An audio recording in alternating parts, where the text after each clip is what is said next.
Ryan est né sans bras, comme 6 autres enfants, dans un rayon de 17 km du département de l'Ain. C'est 58 fois plus que la normale et c'est l'association Remera qui a tiré la sonnette d'alarme en 2014.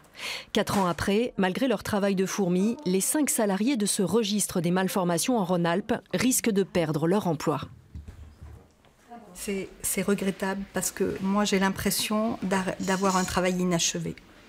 Et je trouve que ça risque d'être très dommage parce que toutes ces données qui ont été recueillies pendant de nombreuses années, qu'elles ne soient pas exploitées, c'est regrettable.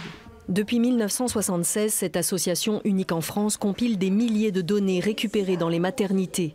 Et depuis 2006, elle fonctionne grâce à des subventions. Mais depuis des mois, seule Santé publique France maintient son financement. C'est la rigueur scientifique de ce registre qui est remise en question, notamment par Thierry Philippe, ancien vice-président de la région, qui avait accordé 100 000 € à Remera.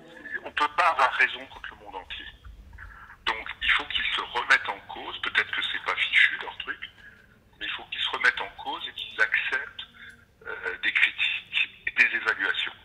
Être évalué de nouveau, pas de problème pour l'association, à condition que ce soit par un organisme indépendant.